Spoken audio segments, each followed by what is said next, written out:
Assalamualaikum warahmatullahi wabarakatuh. Selamat pagi, salam sehat. Perkenalkan, nama saya Fitriana, SPD MSI. Saya merupakan salah satu dosen pengampu mata kuliah bakteriologi di jurusan Teknologi Laboratorium Medis Prodi D3 Teknologi Laboratorium Medis Poltekkes Kemenkes Aceh. Berikut ini adalah video pembelajaran untuk sertifikasi dosen gelombang pertama tahun 2025. Video ini merupakan pernyataan diri dosen pada unjuk kerja Tridharma Perguruan Tinggi yang menjelaskan tentang materi pembelajaran mata kuliah bakteriologi. Dalam video ini meliputi deskripsi dari mata kuliah, kemampuan yang diharapkan, materi pembelajaran, interaksi dosen dan mahasiswa, serta sistem penilaian sesuai RPS yang telah disusun. Menyampaikan tentang teknik pengajaran saya dengan menggunakan metode dia, yaitu delivery, interaction, dan assessment. Pada kesempatan ini, saya akan menjelaskan salah satu mata kuliah saya dalam pengajaran yang berbobot 3 SKS, yaitu 1 SKS teori dan 2 SKS praktek, yaitu mata kuliah bakteriologi klinis, yang biasanya dipelajari pada semester ke-6.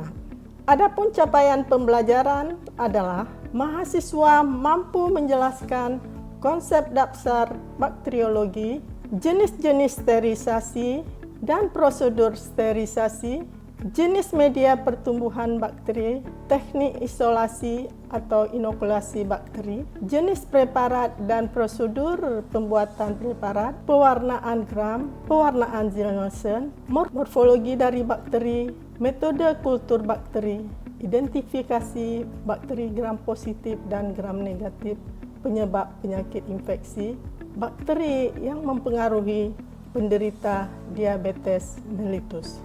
Mata kuliah ini terdiri dari 16 kali pertemuan.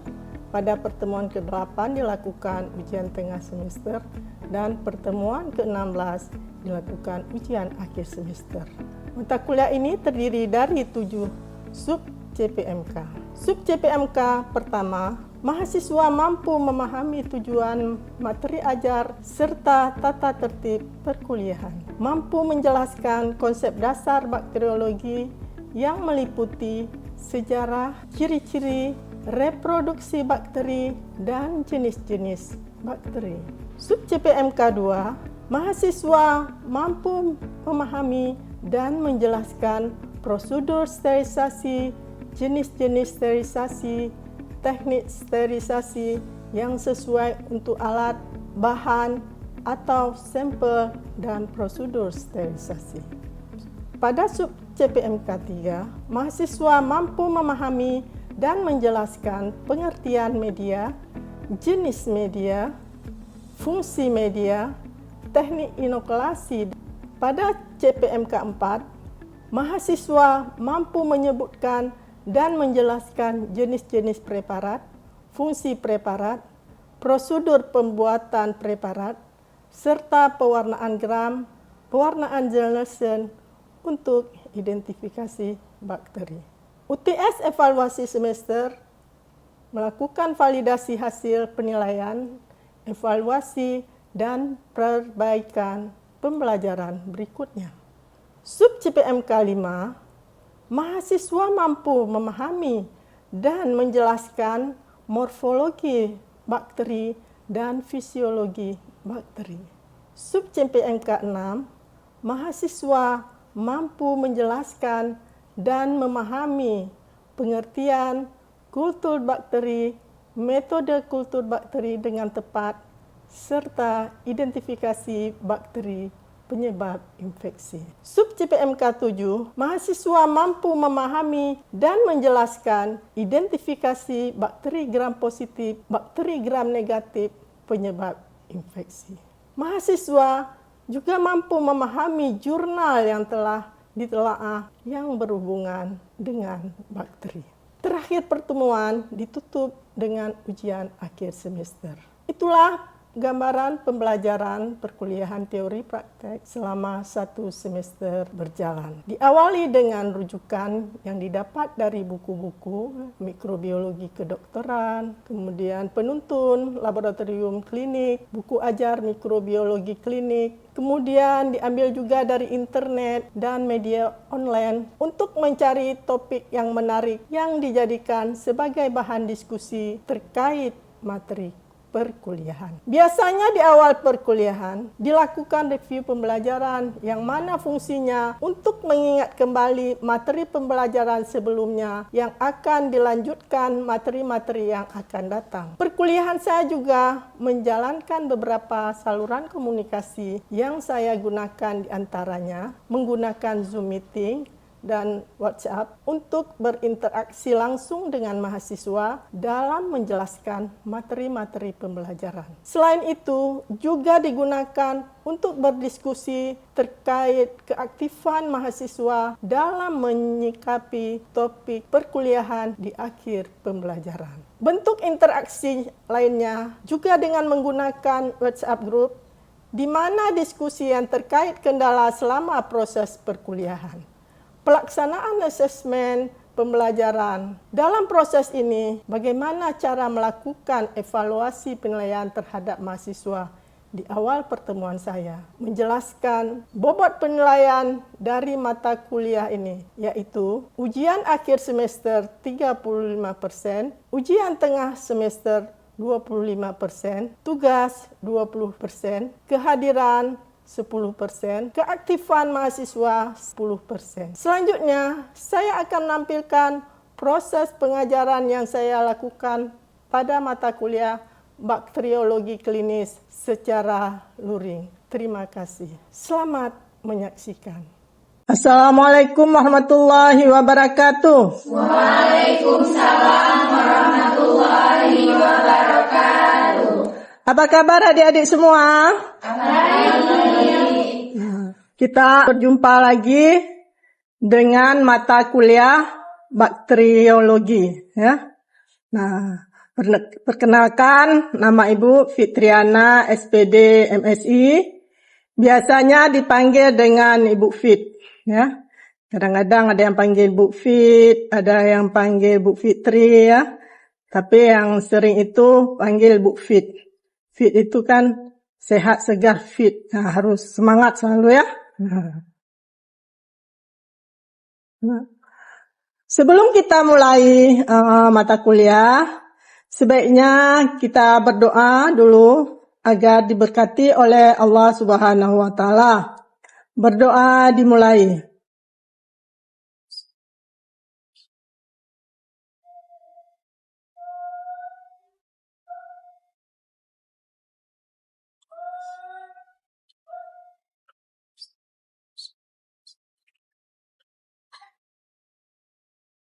Amin, amin, amin ya rabbal alamin. Selesai. Apakah hari ini sehat semua? Sehat, ya. Jadi kita harus selalu menjaga kondisi tubuh agar selalu sehat dengan makan makanan yang bergizi. Jadi kalau pagi-pagi itu sebelum ke kampus makan dulu sarapan, ya. Baiklah, sebelum kita mulai, Ibu ada pantun satu untuk kalian. Nanti jawab cakep gitu, ya. Pergi belanja ke pasar. Cakep. Saking besarnya jadi kesasar. Cakep. Jika ingin menjadi pintar, Cakep. tentulah harus rajin belajar. Cakep.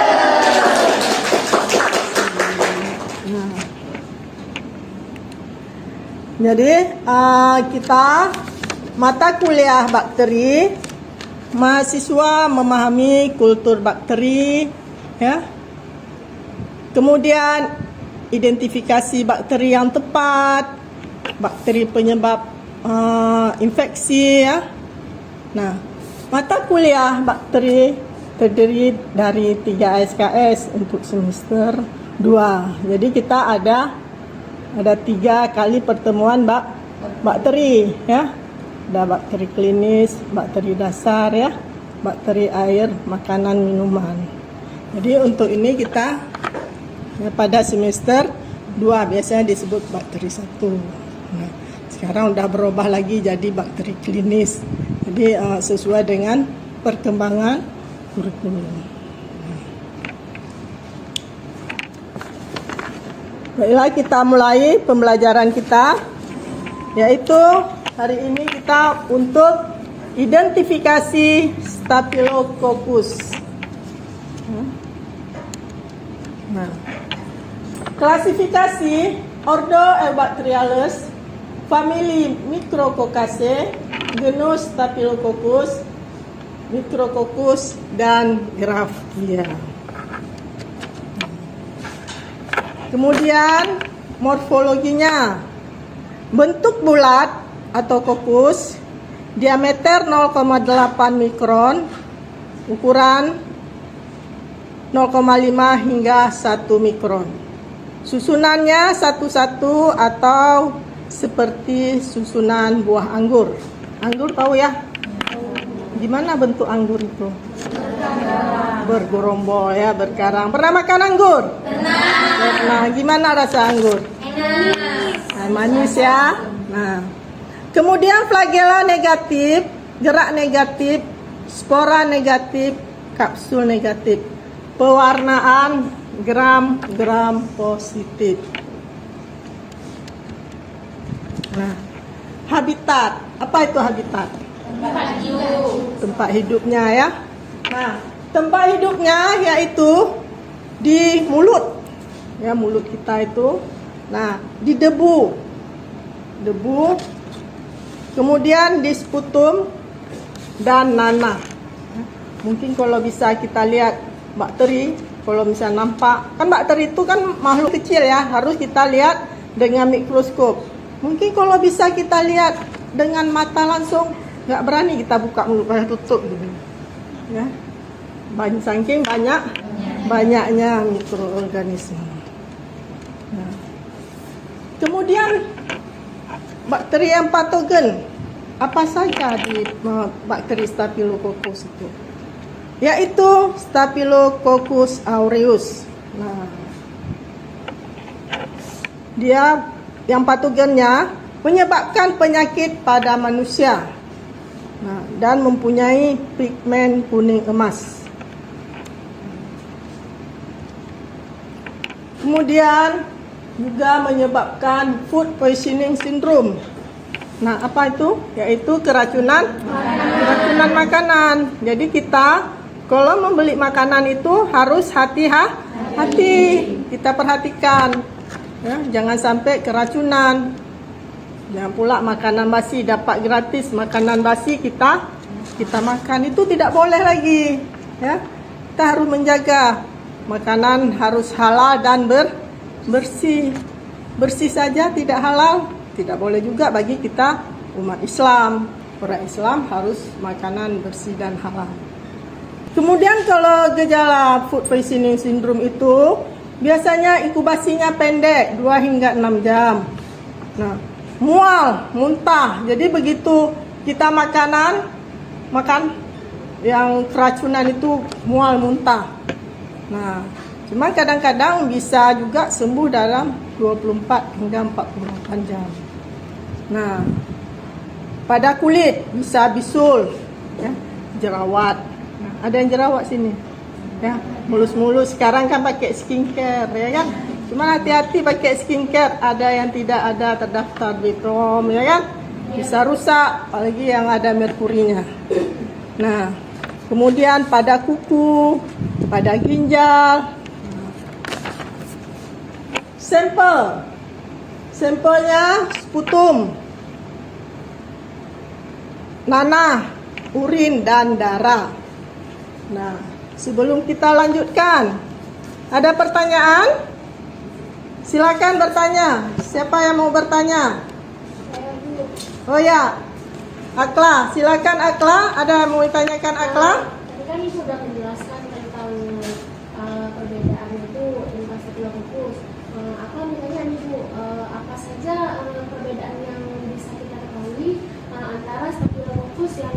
patogen dan yang tidak patogen.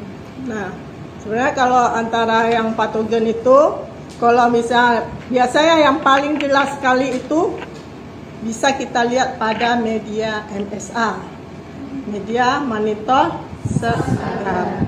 Nah, kalau dia bakteri yang patogen, biasanya dia akan berwarna kuning emas dan media MSA-nya juga berubah menjadi warna kuning. Sedangkan kalau bakteri yang non patogen, misalnya Staphylococcus albus, nah, itu dia warna merah dia. Dah puas, Akla? Baik, terima kasih. Ya. Baik, kita lanjutkan lagi. Nah. Untuk identifikasinya, sifat kultur suhu optimumnya 37 derajat Celcius. Nah, ini ya, suhu 37 derajat Celcius. Itu merupakan suhu optimum yang paling bagus. Nah, kemudian dia bersifat aerob, fakultatif, anaerob. Nah, media untuk isolasinya yaitu nutrien agar, blood agar, mannitol sel agar. Kalau misalnya nutrien agar, nah pada nutrien agar bisa kita lihat terbentuknya pigmen. Nah, pigmen warnanya itu ada, biasanya kalau putih albus pigmennya. Kalau misalnya aureus itu kuning emas. Tapi harus diingat, untuk melihat pigmen bakteri itu harus kita inkubasinya di mana? Pada suhu 37 apa suhu kamar? Suhu kamar. Nah, kalau misalnya pada suhu 37 dia tetap warna pink. Jadi untuk melihat pigmennya kita tanam pada suhu kamar. Itu harus diingat kuncinya ya, untuk melihat pigmen bakteri. Nah, kemudian pada blood agar warnanya jernih, tidak mempunyai pigmen. Ya, zona hemolisa mungkin ada, mungkin tidak. Ukurannya lebih besar, permukaan licin, pinggir rata. Kemudian sifat-sifat reaksi biokimianya, mereduksi nitrat menjadi nitrit, meragikan dengan mengeluarkan asam dan sedikit H2S pada dextrosa, laktosa. Dapat hidup pada konsentrasi garam yang tinggi, membentuk pigmen warna kuning pada media albumin, mati pada suhu 60 hingga 80 derajat Celcius selama 30 menit. Kemudian untuk bakteri ini paling resisten ya, di antara bakteri non-spora. Resisten apa artinya? Resisten, tahan, bandel ya. Kalau misal orang dah bandel-bandel, resisten kali, mau dimarah pun nggak apa-apa lagi dah tahan. Nah, tapi kalau sensitif, Tidak kebal. kalau sensitif langsung ya kena. Kalau misal kita kasih obat, kalau terhadap bakteri sensitif, arti bakterinya akan mati. Tapi kalau resisten itu tidak akan mati. Sedangkan kalau intermediate dia biasanya mungkin kalau dalam kehidupan pingsan-pingsan aja, tidak akan mati toh.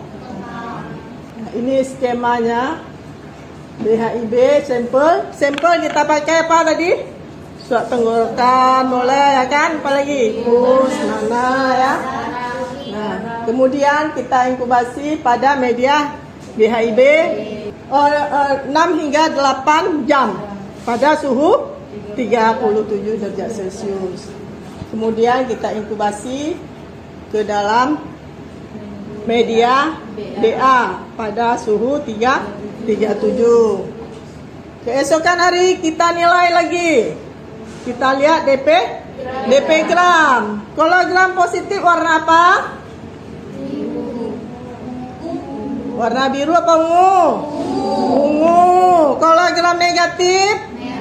Merah. Ya. Kemudian Kemudian kita lanjutkan apabila diagram positif fokus, kita lanjutkan dengan tes katalase, oksidase, koagulase. Kemudian kita lanjutkan dengan reaksi biokimia, glukosa, laktosa, TSI, SIM, MSA, dan Na. Sekarang Ibu tanya lagi. Boleh ya? Tanya-tanya ya. Biar cepat pinter. Nah, sama si lihat dulu siapa nih? Afra. Afra. Siap? Dengan pertanyaan? Siap. Salah pun nggak apa-apa, namanya kita belajar. Nah, di sini kan ada tes katalase. Nah, tahu nggak, Afra, gimana cara tes katalase, Afra? Nah, gimana? Pertama, teteskan reagen H2O2 pada objek gelas. Selanjutnya ambil 1 ozo bakteri, terus homogenkan. Hasil positif ditandai dengan adanya gelembung udara. Betul nggak? Betul. Nah, tepuk tangan untuk Afra. Nah, biasanya kan Ibu kalau bisa jawab kalian dapat apa? Dapat bonus. Bonusnya biasanya akan dikumpulkan nanti waktu penilaian ya. Makanya harus rajin-rajin belajar. Kemudian pengobatannya, pemberian obat lokal. Nah, bisa banyak koreng itu harus dilakukan kompres dengan KMN4. Nah, bila tidak tertutup nanah atau koreng, diberikan salap. Ya. Biasanya misalnya kita berikan asam fusidat. Nah, apabila misalnya sudah besar kali kan harus dibedah dia. Nah, absesnya dibersihkan, jaringan-jaringan yang mati itu dibersihkan semuanya. Kemudian kita berikan obat antibiotik, misalnya amoksisilin, eritromisin. Di sini kita lihat morfologinya dari Staphylococcus aureus ya, seperti anggur. Kemudian kita lihat juga pada media MSA ya. Kalau di sini kita lihat kalau dia epidermis beda ya. Kalau yang aureus dia berubah menjadi warna kuning, sedangkan epidermidis tetap warna merah medianya. Jadi Ibu ingin tanya lagi, kalau misalnya kita membuat media BHIB, nah, itu media BHIB itu media cair atau media padat? Cair. Jadi kan dalam menjawab itu harus semangat, ya. Tepuk tangan untuk ayat tersebut. Ya. Jadi demikianlah ya, pembelajaran kita hari ini. Sebelum kita akhiri, Ibu akan memberi tugas kepada Anda semua. Minggu depan diberikan kepada Ibu. Ya. Jadi tolong cari jurnal tentang identifikasi bakteri. Ya. Itu adalah tugas perorangan apa kelompok? Mau kelompok apa perorangan? Perorangan. Nanti tinggal kelompok itu lebih banyak kita ini kan teori. Nanti di prakteknya baru kita bersama-sama nanti lagi. Karena kan kalau kita praktek bakteri itu kan kerjanya kelompok. Kalau kerja perorangan, identifikasi nggak cukup kita ruangannya kan, medianya pun harus banyak, open harus banyak ya kan. Sementara kita banyak kelas. Sebelum Ibu yang akhiri, ya, Ibu akan memberi motivasi untuk Anda semua. Rintangan adalah kesempatan untuk meraih keunggulan. Jadi tetap semangat. Satu lagi, jangan menunda-nunda. Saat ini adalah waktu terbaik untuk memulai. Demikian perkuliahan pada hari ini. Mudah-mudahan Anda semua tidak bosan-bosan melihat wajah Bu Fit, ya kan? Nanti kita jumpa lagi di praktek. Nah, dan Ibu harap Anda semua sehat agar bisa kita berjumpa lagi, ya kan? Penasaran kan? Tadi kan hanya teori saja. Nah, prakteknya bagaimana, kan penasaran? Gimana nih si Staphylococcus aureus nih? Gimana ini kita buat media BIB? Gimana kalau kita melihat katalase? Gimana kalau kita melihat oksidase? Nah, bisa aja nanti kita buat eksperimen lagi. Kita tes lah. Tadi kan Ibu bilang sebaiknya kalau kita mau lihat pigmen pada suhu ruangan. Kita buat percobaan. Satu kita buat di ruangan, satu kita buat di inkubator. Nah, itu bisa jadi penemuan terbaru mungkin. Ya kan, siapa tahu kan sudah berubah kan, perkembangan zaman berubah. Bakterinya pun kadang-kadang ada mutasi juga, ya kan? Nah, tergantung keadaan. Jadi demikian, lebih kurang Ibu minta maaf. Wabillahi taufiq wal hidayah. Wassalamualaikum warahmatullahi wabarakatuh. Waalaikumsalam warahmatullahi wabarakatuh. Demikianlah gambaran singkat implementasi mata kuliah bakteriologi klinis. Poltekkes Kemenkes Aceh, maju berinovasi, pacu prestasi. Demikian, Assalamualaikum warahmatullahi wabarakatuh.